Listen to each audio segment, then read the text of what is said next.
You good?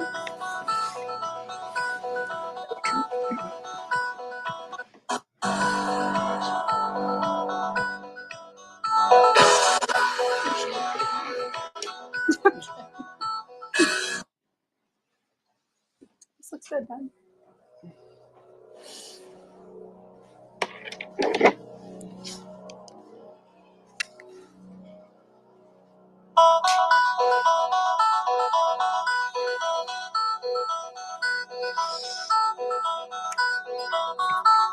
All right, we're live in Tulsa, Oklahoma, the oily city. We are here and we are with Dennis Baker.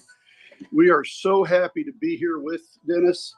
This has been a long time coming. We've been friends on Twitter for a long time. I share almost every tweet that you put out because you are such an awesome advocate for democracy. So again, my name is Kevin Dawson. I'm here with Samantha and Dennis Baker live from the Tulsa County Democratic Party headquarters. So we are really excited about this space. Let me get a couple of housekeeping things out of the way. We need to ask everybody who is on this site to please share that you are on this site so that everybody knows that we are here together and we can expand our reach to let more people know that we're out on the space for people to listen to us. So let me do a couple of other things. I got to get some people turned on here to be co-hosts. Good morning, Steve. Got your invite going to you for the co-host. Thanks so much for being on.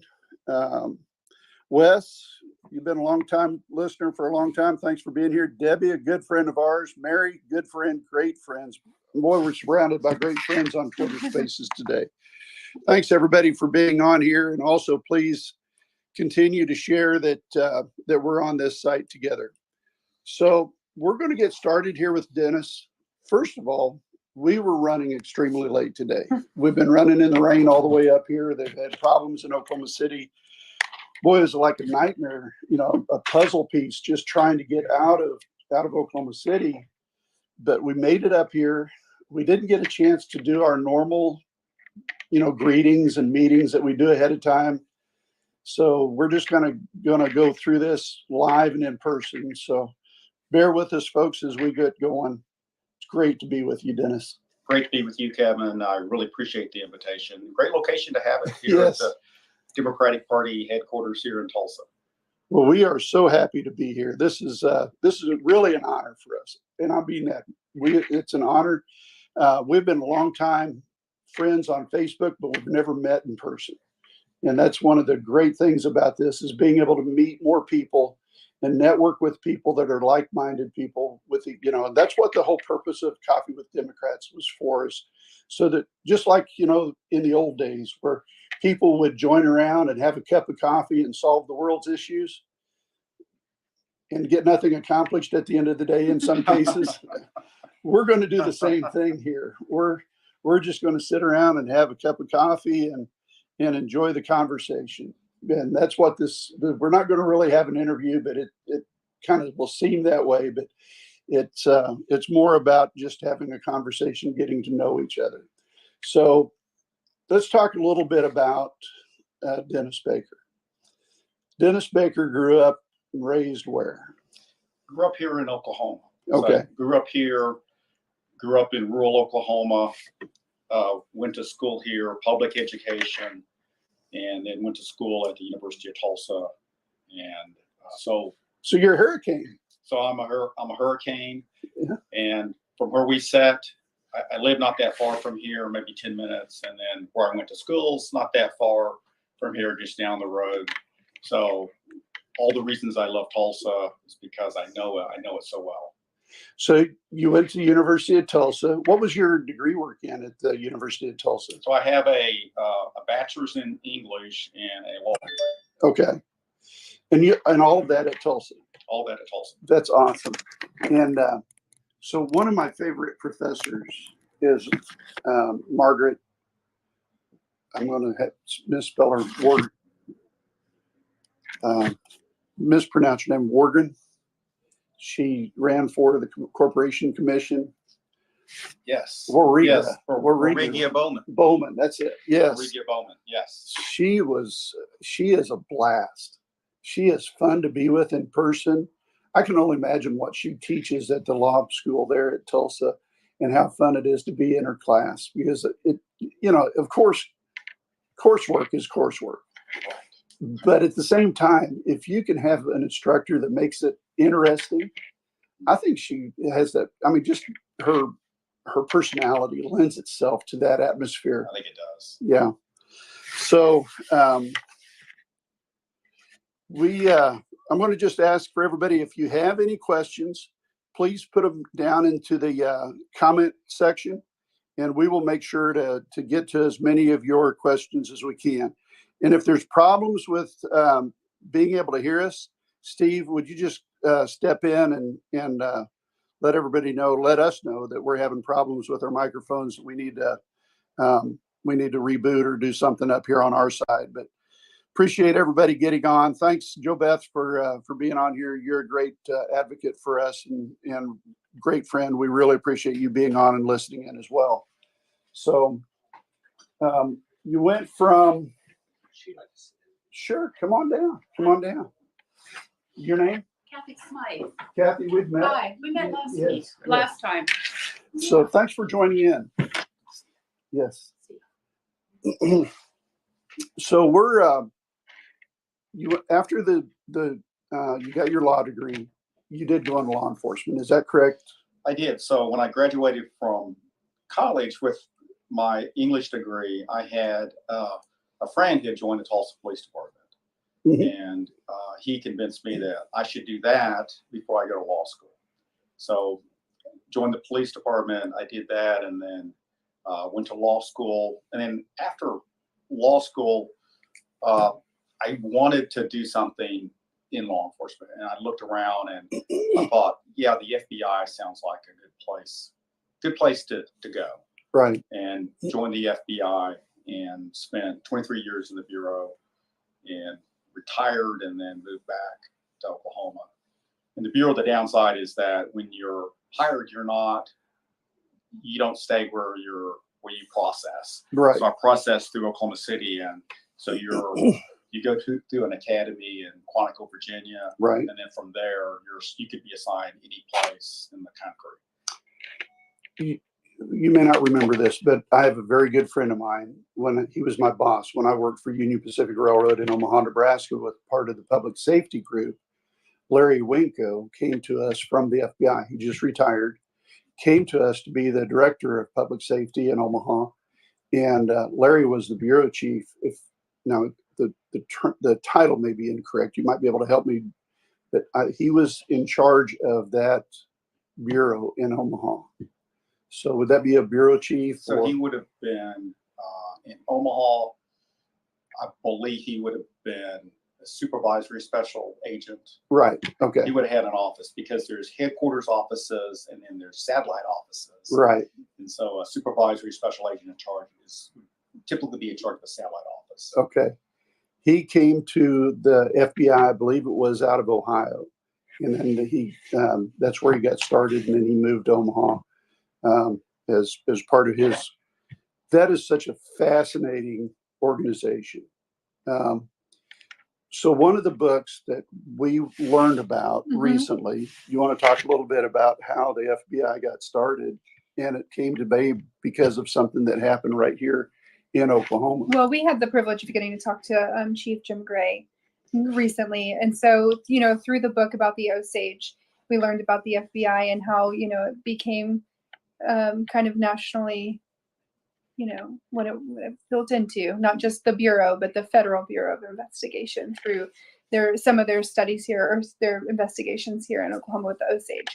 So it's kind of interesting that, the timeline's so close, because I think we talked to him 2 weeks ago. So we of course listened to the book together on the Killers of the Hidden, or Flower Moon. Yeah. So, that's a really interesting connection here. But are you familiar with the I'm familiar with the book, but I haven't read it. Yeah. Okay. So I need to put that on my list. It's really a fascinating read because it actually comes from the point of view of the investigator too. So it's kind of interesting how that all ties back to Oklahoma here in general. But yeah, it's interesting that we were all here. This morning when I was listening to some of the information too on who you are, I was kind of listening to it over again, and I was like, what fascinating connection that we were able to make here in Oklahoma Right. with Oklahomans and the FBI. So that was definitely interesting. But so I have a question. You, in listening and reading about you, you were all over the nation.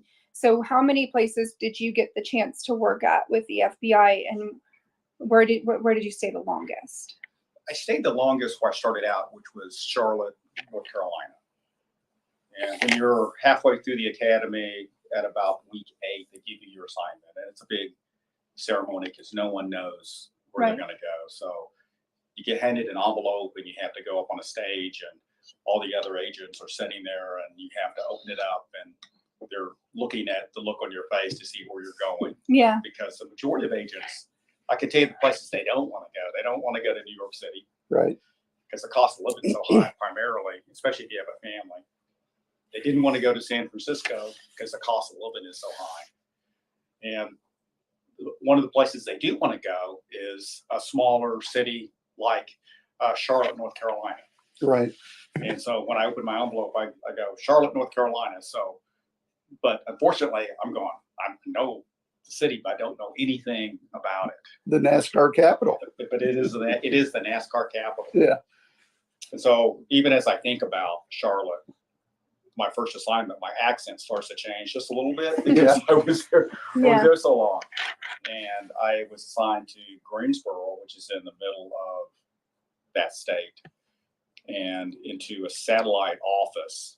Because I had prior law enforcement experience, I usually put those agents in the smaller offices because you cover in the bureau.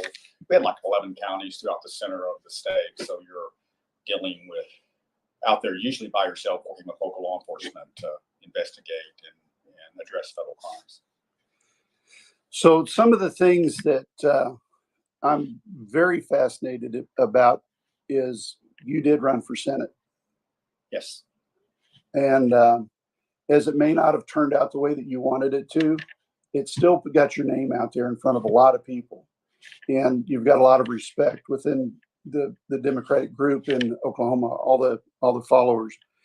We're not going to put you on the spot asking you any questions about your future on that. We are going to talk more about form and function from this point, I guess. Just kind of put you at ease. I don't want to put you on the spot for anything. This is not a gotcha type of conversation. We never want to do that with any of our guests. But we do I appreciate your candor every single time you post something. It is very well thought out. You're all over Kevin Hearn.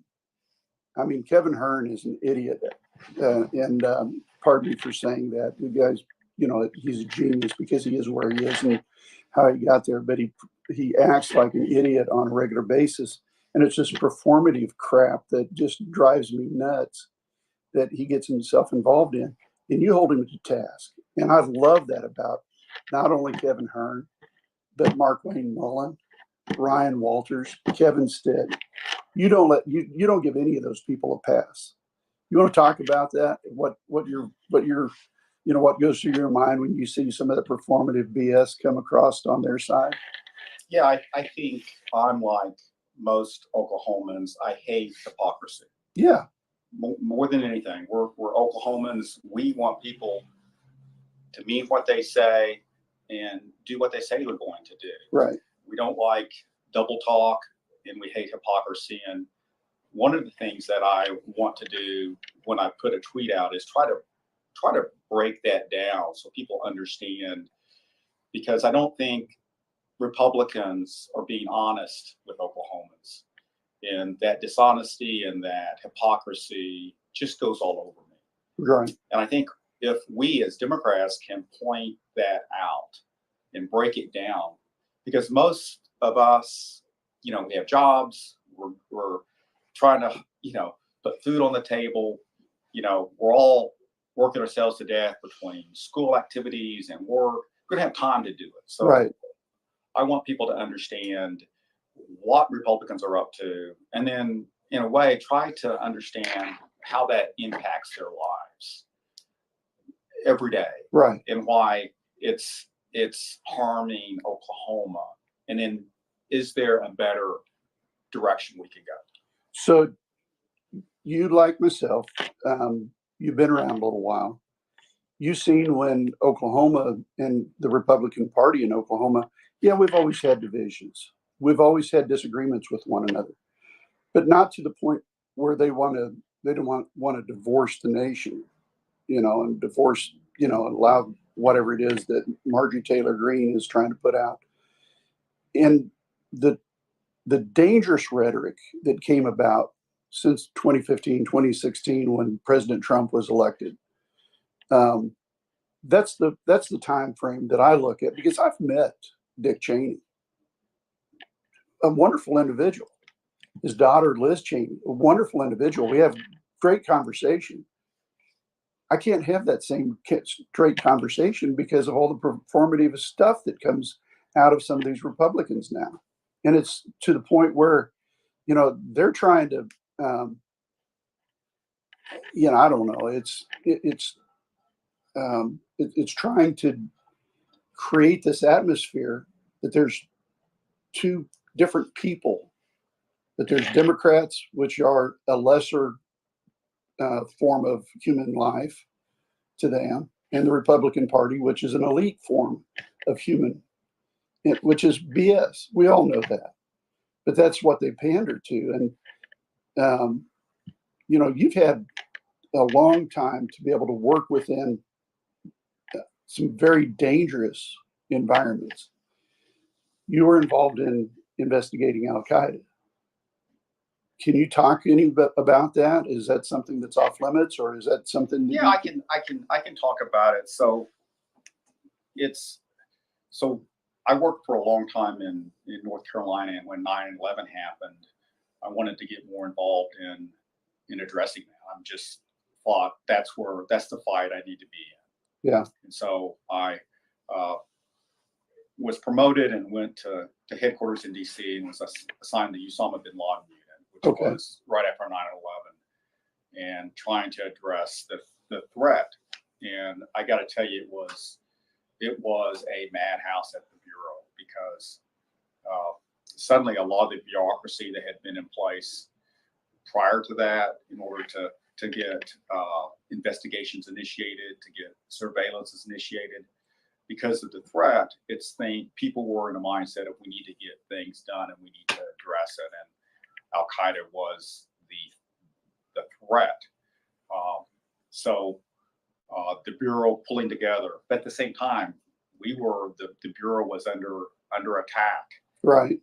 for some intelligence gaps, and there was talk on Congress of splitting the Bureau into a law enforcement and an intelligence agency. And we happened to have a great director, Bob Mueller, who Right. held the Bureau together. I respect him tremendously for what he did for the Bureau, because the FBI is the agency they are because we have an investigative branch and an intelligence branch, and we're able to do both.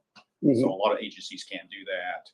If you look over to England, to the British, they have, MI6 and MI5 are Right. split. There's, one has to hand off information to the other to do a criminal investigation. So we're pretty unique. It's a good model. We handle domestic intelligence. So anything about Al-Qaeda that has to do with being here domestically, then we address that. We also have agents assigned around the world, Right. at all the embassies, to work with law enforcement and address those threats. Well, we continue to watch on a regular basis. Again, I go back to this performative stuff that we keep seeing, and one of the challenges that I like is that Kevin Hearn continues to push this idea that the Democrats are causing harm. And And you're challenging that. You're saying, no, it's not the Democrats that are causing harm. You know, there are existential things that are going on around all of us all the time. And it's not everything that happens is President Biden's fault. Right. And one of the things in the Bureau that we address, and we got into this because of Al-Qaeda and that type of extremism, right, and where that leads. And I worked, international terrorism, that's international extremism, religious based, led to a lot of issues with Al-Qaeda and those types of groups. And then domestically, we've had these groups for forever that right. are right-wing extremist groups. The Klan, I've worked Klan investigations. We've had white supremacist groups that have been in this country for years and years and years. But it's not till lately that a lot of the things that the direction they've pushed, now it's become almost like a political agenda. Right. And through the Republican far right is becoming like it's mainstream. Right. Those same ideas that pushed us, and the Oklahoma City bombing is a great example of that. And when you look at those types of viewpoints where the federal government is the enemy. Right. And when you have Republicans in office saying the federal government is the enemy, that's pretty far right, because the federal government is, if they're in office, that's them. Right. And the federal government is the American people, elected officials. When they talk about the deep state, this is things that the far right groups would talk about. It would be in their literature. It wouldn't be your representatives, your Republican representatives talking about a deep state. Well, there is no deep state. So right. The deep state is just ordinary federal employees, primarily because they're against the federal government, trying to do their job every day. They're just Americans, they're citizens, they vote. There is no deep conspiracy state. Right. It's the same thing with conspiracy theories, and those have been going on for a long time, but they weren't being mainstreamed by politicians. And I think that is pushing Oklahoma. When you have a governor that says they're fighting federal overreach, well, what does that mean? Right. What does that really mean? And I would love to ask him, what do you mean? What can you give me a particular program? Give me something that you think is federal overreach, and just saying you're fighting the federal government. Right. Yeah. And it's just that type of rhetoric. But it seems like there was a champion for that rhetoric. It was Donald Trump. He's the one who started talking about cleaning the swamp, basically saying, don't trust the federal government. We've got to take down the federal government, basically destroy it, level everything and rebuild. And in order to do that, what their idea is, it would destroy our nation. And that's the part of it that I think people in 2020, that's when I got very active. I think people kind of rallied behind the United States during the 2020 election. And we rallied against a demagogue who was going to continue that rhetoric and continue that push. You know, the guy was twice impeached. Well, at that point, he was just impeached once, but then he got impeached again right after the election because of his ignorance. But we've got to continue to fight that fight, because the regular everyday Oklahoman out here understands the difference between performative BS and real life government activities that benefit them. Example is the United States Postal Service. An example is the FBI. The organizations that are in place, let alone the fact that they have an infrastructure, finally have an infrastructure that is better than any nation almost any nation in the world, that they can drive a car from their farm or house to go to market, whether it's buying stuff or selling stuff. And that we couldn't do that if they destroyed the federal government. Yeah, if you had told me 6 years ago, maybe even 3 years ago, that you would have elected officials, Republicans, wanting to dismantle the FBI, I would say that's not Republicans. That's got to be some subshoot, some radical. But these are mainstream Republicans. When you put them on major committees, Speaker House puts them on major committees. These are mainstream Republicans. These aren't. This is a Republican Party. Right. And what concerns me is that in Oklahoma, we have a lot of Republicans that don't understand that Republican Party that you were a part of, that supported certain core beliefs. They no longer, that's not the party anymore. Right. It's gone. It's gone. It's gone. It's not coming back. It's destroying itself, and in the process, hurting America. Right. So let's talk just a little bit about, we're going to go back and talk a little bit more about, you were at Charlotte. Charlotte had some race riots or some racial tension. People got killed in Charlotte about 7 years ago. And it was based on racial, and it centered around some of the statues that were being taken down that should have never been put up in the first place. You know, if they want to have it, it needs to be in a museum, but not in a public square where everybody, nobody can learn from it, except that's a sign of oppression from a period a long time ago that should have went away. But now you used to live in Charlotte, and then all of a sudden something happens there like that. What was your response to that? Well, how did you feel about having that type of activity in your home area? Yeah, it's troubling because I love the people in North Carolina. Right. Great people by far. And I spent a lot of time wanting to, protecting them, upholding their rights. But there is, any place you go, there's a criminal element. And when I was there were still, the Klan was still active. Right. I investigated a case where the Klan had targeted an interracial couple, had set explosives at their home, Mm-hmm. and prosecuted them and convicted them. So the rhetoric that happens to encourage that brings that element out. Right. So it's I can tell you this. So every group that I've investigated, and there's this looming threat. Sure. And you're thinking that they are dangerous, because if they can achieve their goal, they're going to hurt somebody. Right. But when you investigate, you pull back the curtain, you're going, this is just a cowardly person who has some extreme views, that a bully, that if they can take advantage of someone, they're going to hurt someone. Right. So, but they get emboldened when they have people speaking and dog whistling in their favor, and it just leads to violence, and Sure. that's troubling. That's troubling to me.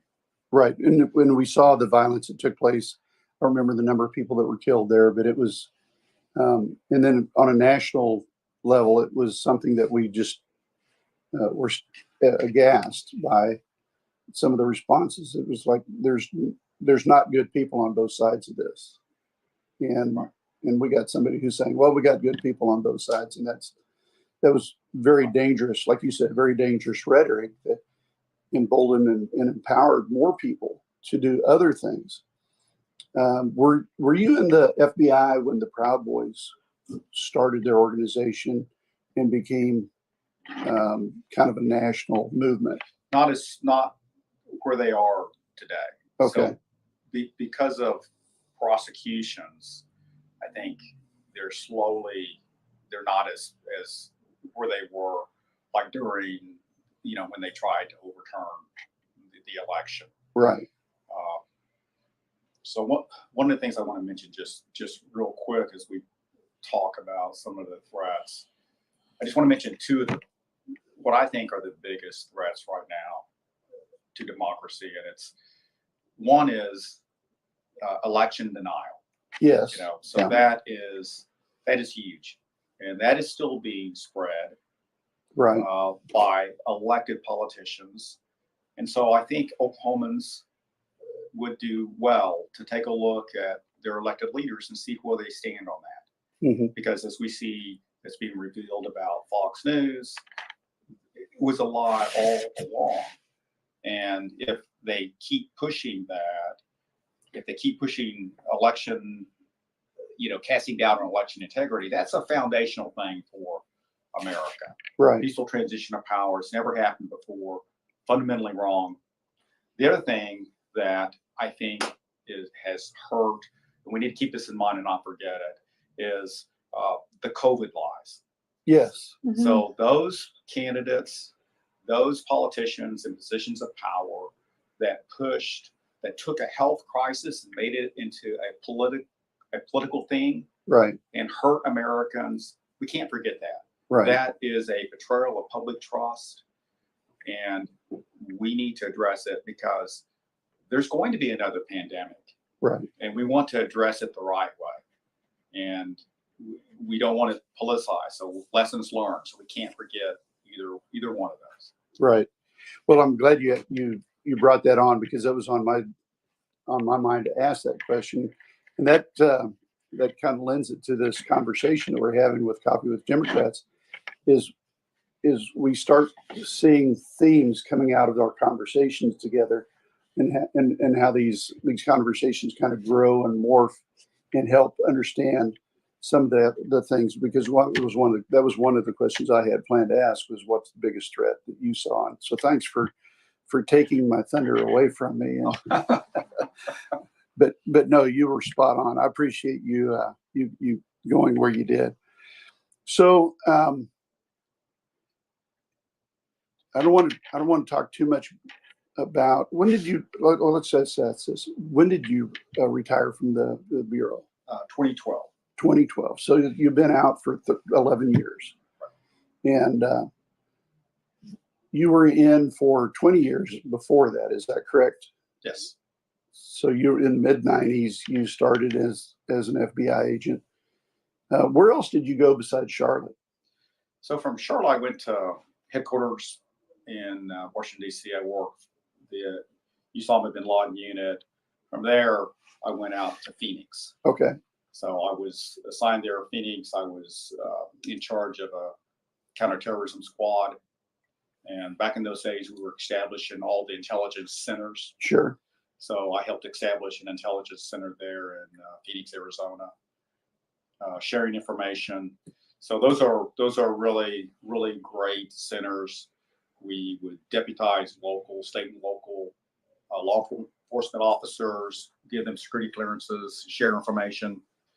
And I think about that when I think about the governor of this state, Mm-hmm. who, with the McGirt ruling, talked about how that was hurting law enforcement. When I know from my own experiences that there was deputization of officers, that officers on the ground typically work those jurisdictional issues out. Right. And Right. I think it was doing a disservice to how tribal leaders were working with local authorities and working all those jurisdictional issues out. So those can be done. And rather than making an issue, we needed a governor who would lead in that direction. Right. And say, I'm going to work with tribal leaders. We're going to work this out. We're going to work this together.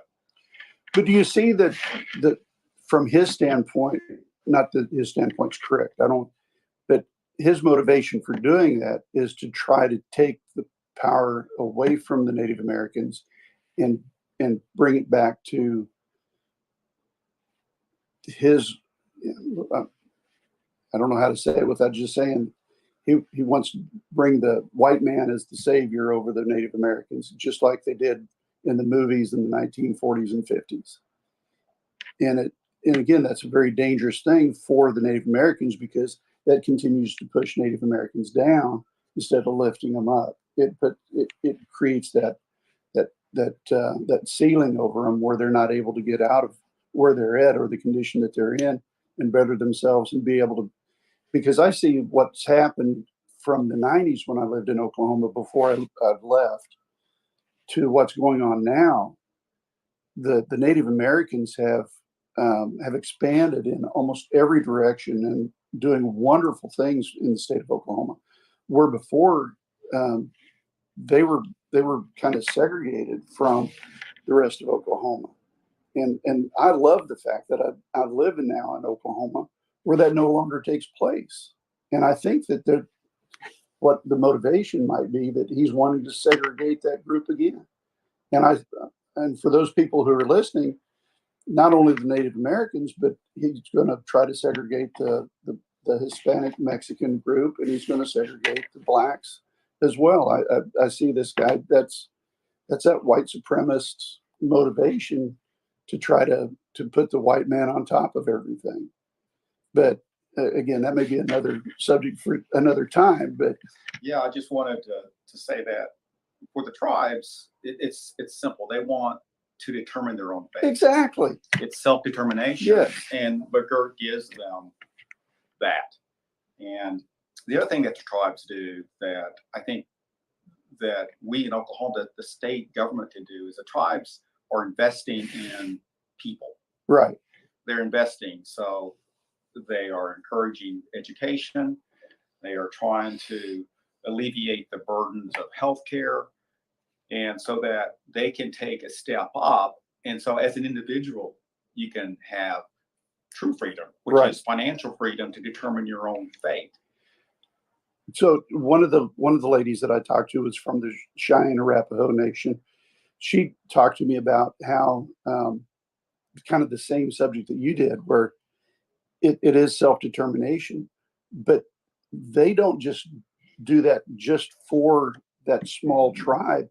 They actually will invite other people within the community, the broader community, to come in and participate or enjoy that benefit the same way. I mean,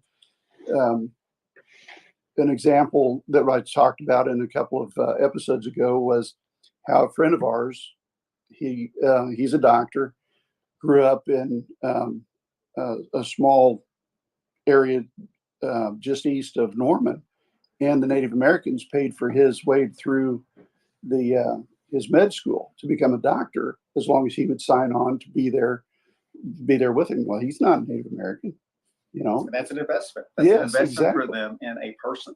Yeah, and that's where I think that's the difference between some of the very bad rhetoric coming out of Kevin Stitt's office about trying to do away with McGirt and try to backpedal it. And his previous attorney general, I think, was working very hard in that direction. Thank goodness that guy was not intelligent enough to get things done. But it just was such a wonderful time to be able to this is a wonderful time for Native Americans to do what they're doing. And I love the tribes and some of the Chief Hopkins and how he is such a great representative of the Native Americans. But again, that's maybe another subject for another time. But when you were working within the FBI, what were some of the biggest cases and the outcomes that you can speak about, of course? What are some of the things that you walked away from the FBI the most proud of? I spent early in my career, I was part of the FBI SWAT team. Right.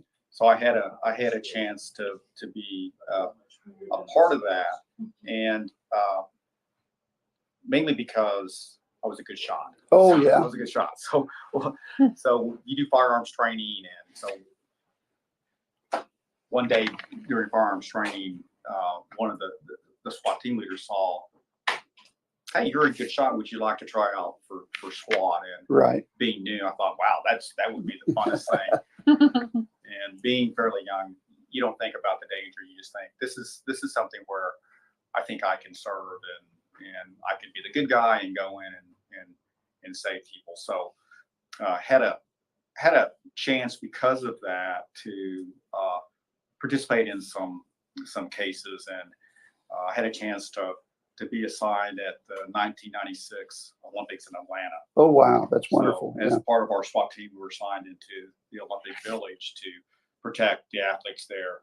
And then we had other SWAT teams there, of course, because it's a huge venue assigned all around outside. But we got a chance to be inside the Olympic Village, and I was there on duty when the Centennial bombing happened. Right. So, and then later when we found and connected that to Eric Rudolph, had a chance to help in that investigation, and then as a SWAT team to be deployed to help try and track him down. So that was pretty interesting. In the Bureau, as part of a SWAT team, you don't know where you're going to get assigned. Sure. But getting a chance to participate in some major investigations is always good. Hey, Steve, you've got a question? Yeah, good morning. Thanks so much for coming on. And we really appreciate, this is the second time you've been on, Dennis. And as I recall, you came on soon after you, I think, were knocked out in terms of the primary for running for Senate. And you were very gracious to come on. And I think it was right after the Mar-a-Lago search warrant had maybe been issued. And we had some discussions about that.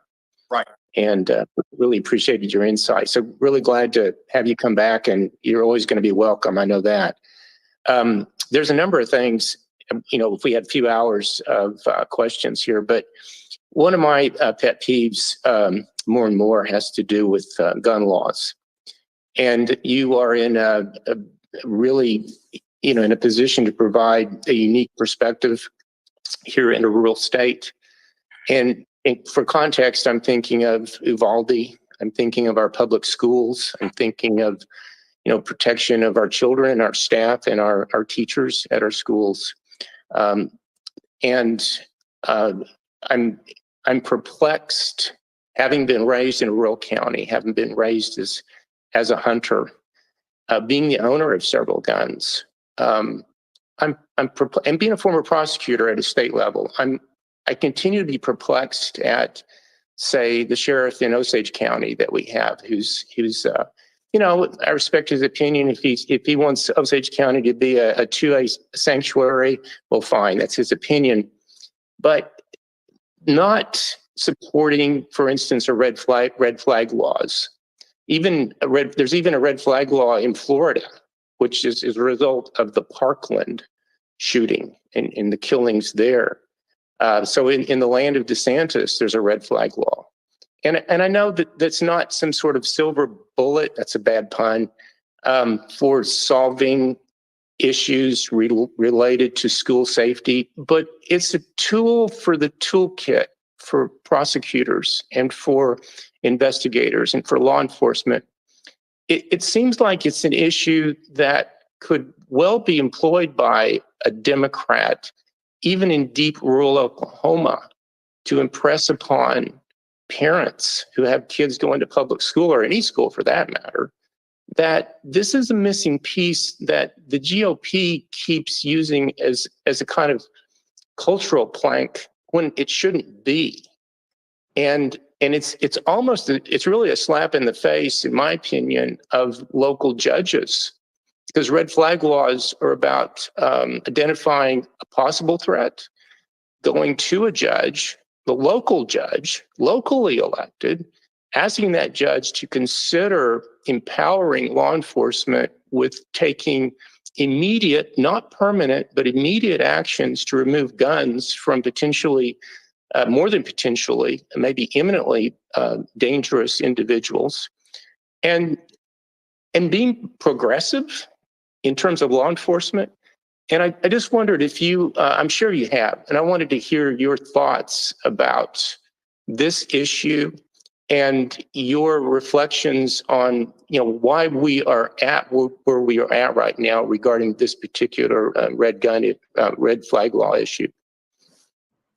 I think, Steve, that's a great issue, and it's something that no politician should be shying away from, considering where we stand now with gun deaths in America.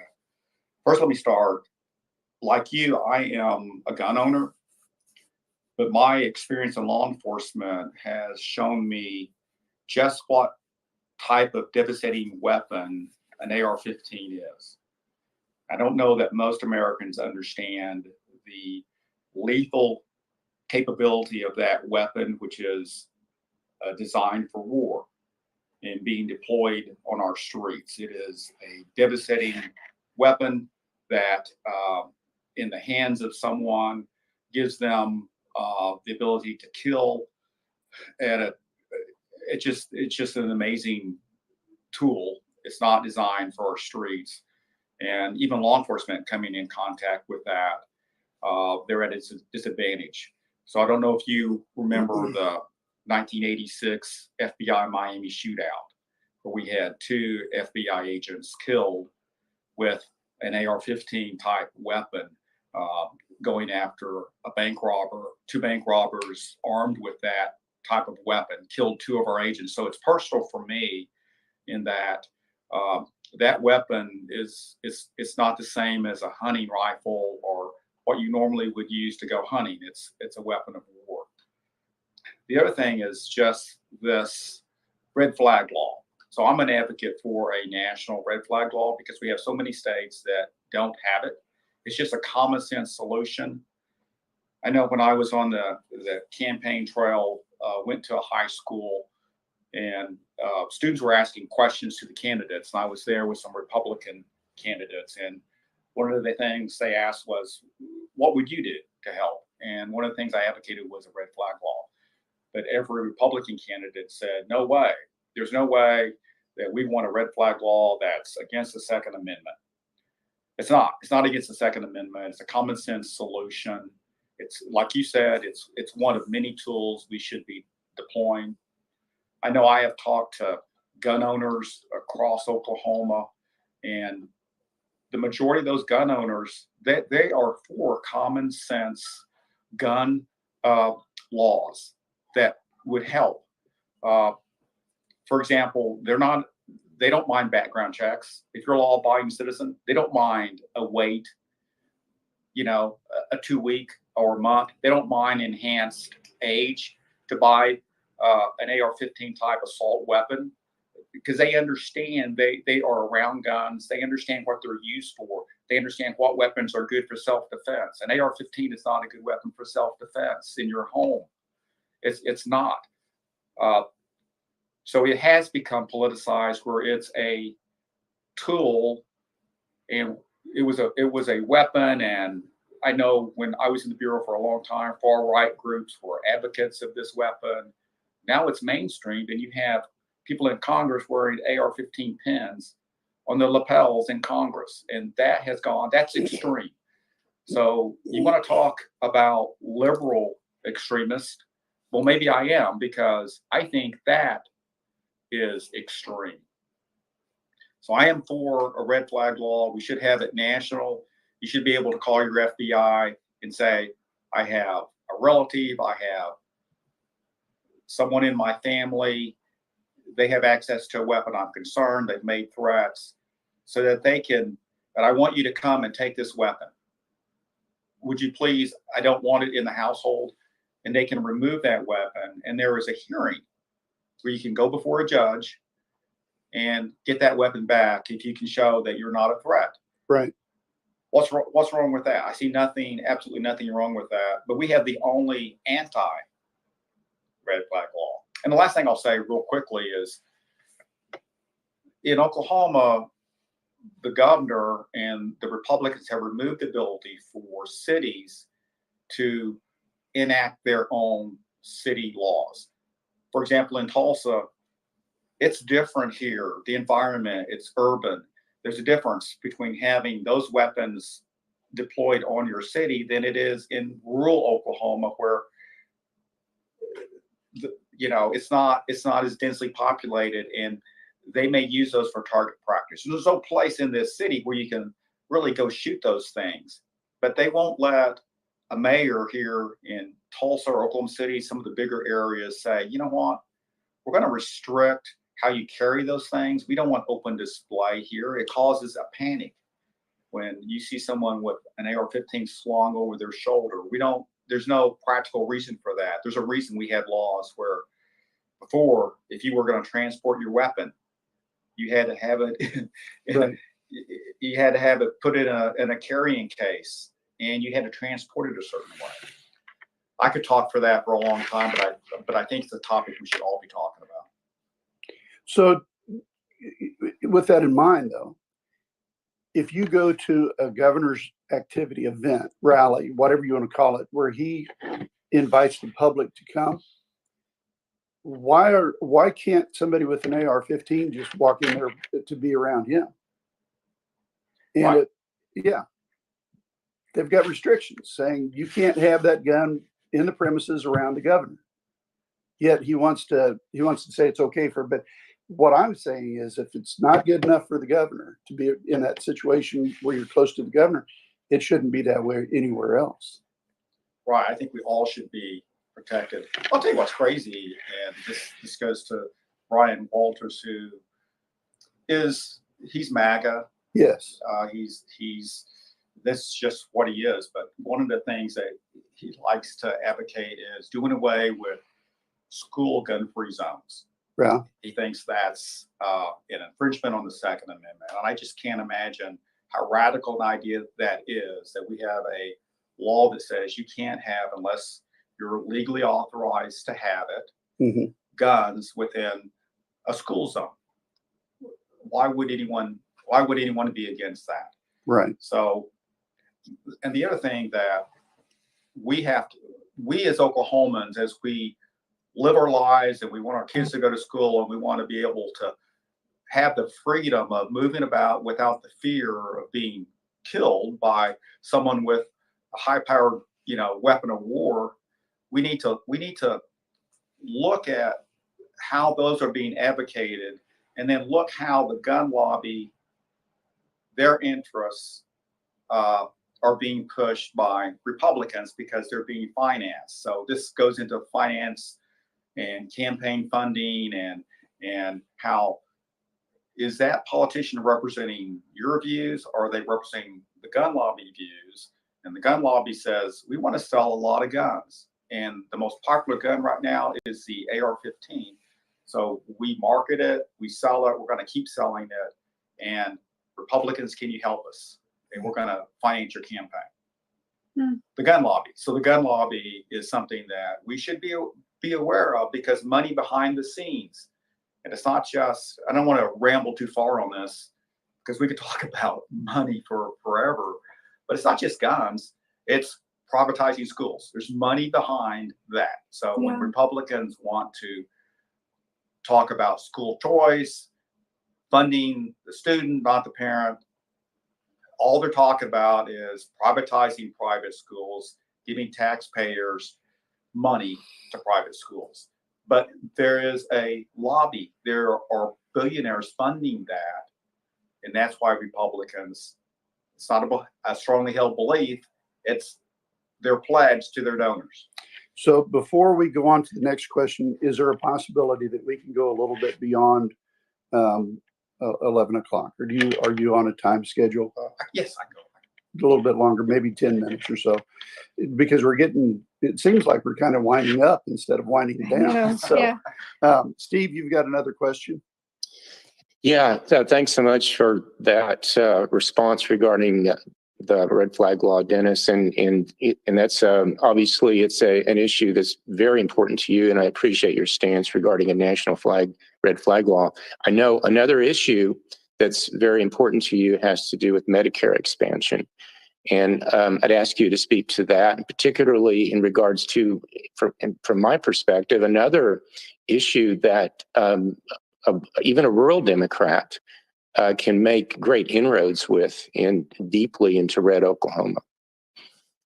Yeah, I agree that is an issue that every Oklahoman, whether you're Republican or Democrat, should be concerned about. And it's Medicare, it's Medicaid, it's Social Security, and what the Republicans want to do.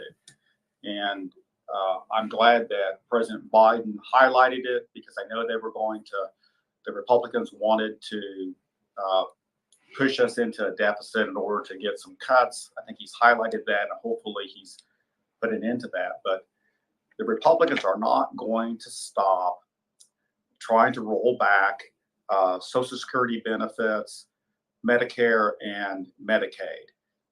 And one of the key things that I think Democrats can look at, Republicans can look at, because it's all there and on paper, is the Republican study committee's blueprint for America. And if you look through that and read that, which was, Kevin Hearn, our own Kevin Hearn here in Oklahoma, is the head of that study committee. His name is at the top of the list that signed that. They want to raise the age for Social Security to 70.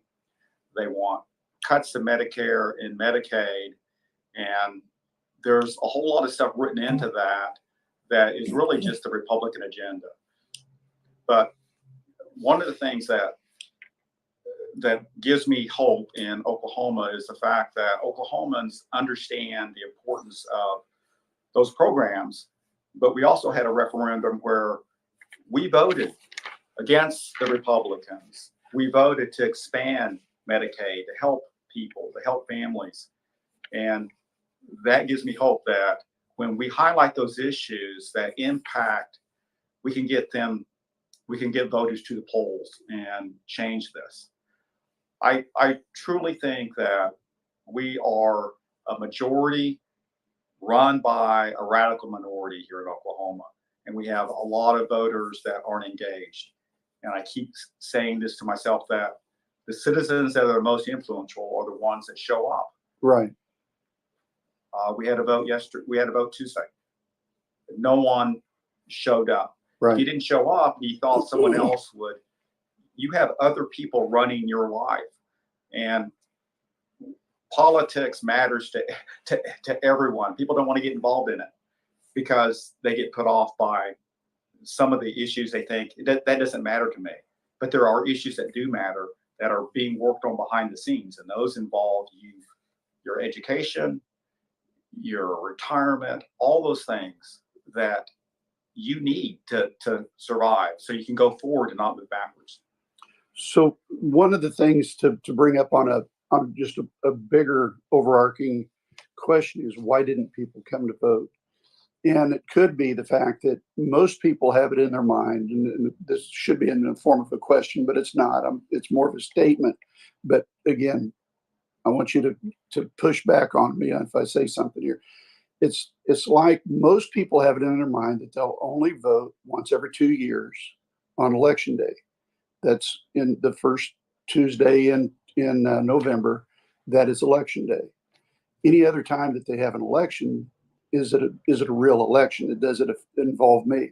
And as a Republican governor who doesn't like recreational marijuana, it's something that, again, his agenda is to control people, not to give people more liberties, but to control people, that he would put it in in the middle of March at a time when people don't even associate that as a time to vote, just for the purpose of suppressing the vote. Exactly. And you would think Republicans want liberty and freedom. They would want people to vote, but they don't want you to vote. Right. If they wanted you to vote, they would have supported the Voting Rights Act, which they voted against, right, which would have expanded the days to vote, because we need more opportunity to vote. It's hard if you're working a job on a Tuesday, take off for work, go vote for an issue. We should be able to have multiple days to vote. We should be able to have more options to vote by mail or even vote online. Those are things that Democrats advocate for, but Republicans don't. So when we look at, which is really the advocating for, democracy, I think it's Democrats. Right. It's Democrats. Yes, exactly. I mean, when you go back in time, this is what I started. I was going to ask you this, one of the questions. When did you decide to be a Democrat? I decided to be a Democrat as a very young person, a very young adult, just right out of high school, because what little bit of information that I had at the time was anything that I had to look for in the future as far as a benefit came from the Democratic Party, from the party that my grandfather, was involved in back in the 1920s and 30s. And so that was kind of my motivation for becoming a Democrat then. And I had a path from that point. I knew that I was going to be a blue collar worker all my life. I was not going to be, working in an office. I wasn't going to be a that pathway to be a white collar employee or a white collar or even a business owner. I grew up knowing that I was going to have a job. That was what it was bred to. I mean, what was pounded in my head was get your high school education, go get a job, and raise your family. So with that in mind, that was my motivation for becoming a Democrat. What was your motivation for becoming a Democrat? So my motivation is really my mother. Okay. Because she was just loved John Kennedy Yes. and everything he stood for. So that influenced me, and I looked at the man, the president, and what he stood for, and that made me a Democrat. But I got to tell you, the thing that really made me a radical Democrat is the hard right the Republicans took, Yeah. and the contrast between Democratic, just the assumption that we had Democratic values that we all did. Come to find out, it's just the Democrats that have that, which made me go, "Hey, I'm in the right group here." Right. Well, I think it's time for us to wind this down. This has been a great conversation. We've gone a little bit beyond an hour that we normally plan for, but we really appreciate everything that you have contributed to this conversation. There's so many other directions that we, these different fingers that we could have gone into and rabbit holes we could have went down in, but we really appreciate you being here, the candor, just the fact that we were able to meet face to face. That just to me is one of the highlights of the day. And you're a great person, a great Oklahoma. And I just really hope that people understand how influential you have been and how fulfilling your life has been for you. So thanks for coming on Coffee with Democrats. We really appreciate you and look forward to having other opportunities going forward.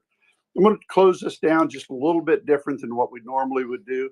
I'm going to go ahead and take the microphones. We're going to move them over here to the side and put some music on, and then we'll talk a little bit more as we exit. But thanks everybody for joining on. Thank you so much, man. This has been such an honor and a privilege. I enjoyed it.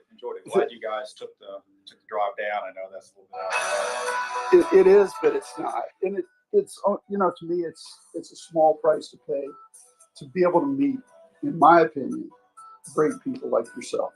It really is.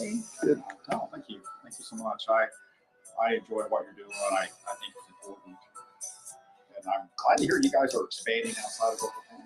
We are. We have an individual that's on here now listening to us, Kelly from Arkansas.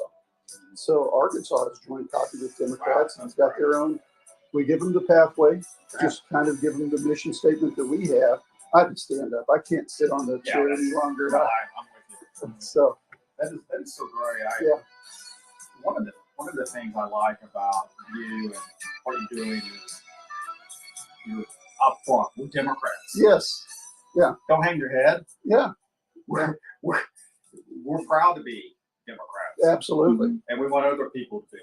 Right. And sometimes people want to come up and whisper, "Yeah, I'm a Democrat." Well, why are you whispering? Yeah.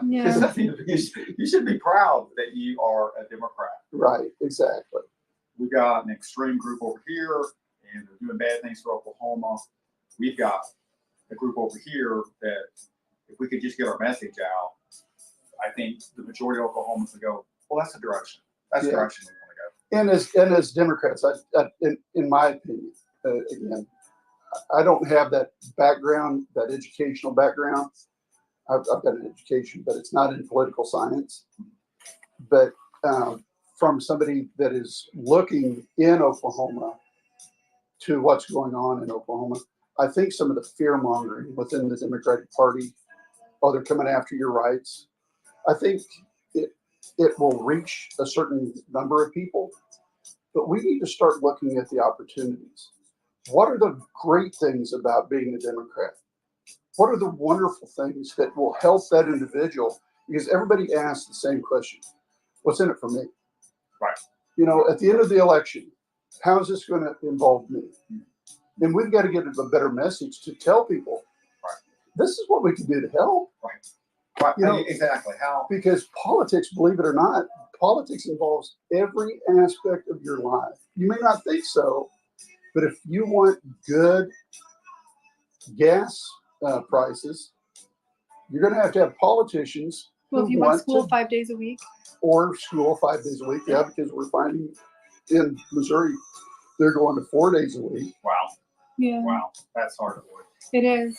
But that's the post-COVID world I think we live in too, that people need to realize, like, we still have to, like, we're rebuilding our economy essentially, but it starts at the fundamental level of Right. the offices, which is again why, like I was telling him on the way here, this is why I'm educating myself in this department. Like, I feel like this is my opportunity. I'm 34 years old. I voted in 2 elections.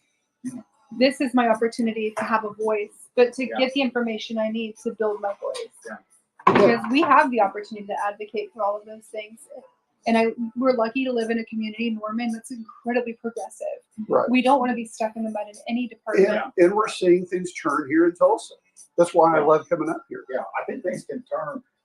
I just think we have a lot of disengagement Sure. in Tulsa County. And part of that was due to in the last 8 years was this hard right movement that took place from the Tea Party to Trump that put everything loud and proud out in front of everybody. And it became a movement that it's like,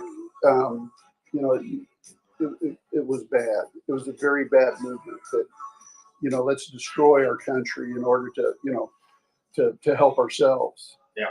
Because government's not working for us. And really the government is working for us. And when I drive down the street here and I see how horrible the road conditions are, but I see right next to it the construction, I was telling her, thank you, Joe Biden. Oh, we could have talked for another hour on the infrastructure bill. Yes, absolutely. And getting that information out to Oklahomans going, this is what's happening. That's helping you. Democrats are doing it. Right. Republicans said no. Yeah. And nobody in Oklahoma, none of your legislators in Oklahoma are helping you, but it's the Democrats from all the other states around you. Yeah. Are the ones getting you all this stuff. Right. Yeah. Yeah. But we have to tell them that because the Republicans will sit back and take credit. Oh, absolutely. Vote no. Yeah. And still take credit. And we got to get our message out. But you're right. Politics, people, I don't want to get involved in politics. They don't understand that you are involved in it. Whether you like it or not. You're an American. Yes. It's all politics. Well, as an uneducated person, it seems like a beast that is it's like an ocean, and where like you only get so much information from the sand. That diving into it's a little overwhelming. Because there's so many. Have to break it down. Yeah, there's so much. Yeah, there's so much to it that I think messaging. That's the reason why that Steve and I got this started was just to have a different messaging platform than the Democratic Party. We love the Democratic Party. There's nothing about the Democratic Party that we hate. We just think that there's other opportunities and other methods of communicating, the Democratic message, and just having that down to earth conversation. That's what we wanted to do. Well, we're your neighbors. Yeah.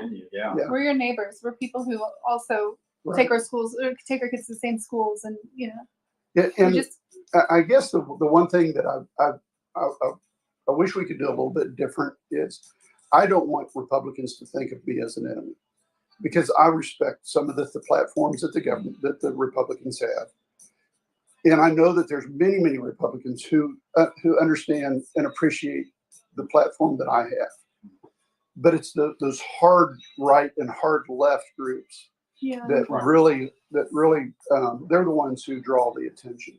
It's not the people in the middle that are reaching across the aisle all the time, putting their arms around one another and saying, all right, what can we do to help each other? Because that is the Oklahoma spirit. That's the American spirit, is how can we help one another? How can we lift each other up? Not this message that we're being told and fed by the news media that everybody's against one another and that there's two different nations in the United States. There's a Republican nation and then there's a Republican and a Democrat nation. True. There's not. Yeah.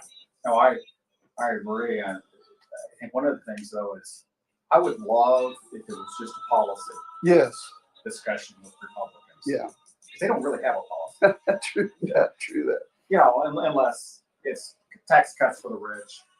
Oh yeah. You know, they believe in that. They want to cut back on Social Security. You know, just to have, well, let's talk policy. Yeah. Let's talk, why did you vote against? Well, you know, we're spending too much. We're not investing in our country, creating Right. jobs. I think we could have a great, but they know they would lose on policy discussions, so they diverted. And the thing I hate that's I think it's even worse now is how they pick an already marginalized group and go Right. after them. Yes, yes, yes. And then they'll pick the most outrageous example of something they may have done, and then say, "See, that's everyone," and they are an existential threat to you, to your life. Yeah. And it's just, and Like it's Jim, heartbreaking that they Yeah, are but that you belong cold. to you're tribal, Right. correct? Yeah. Yeah. I'm Yuchi.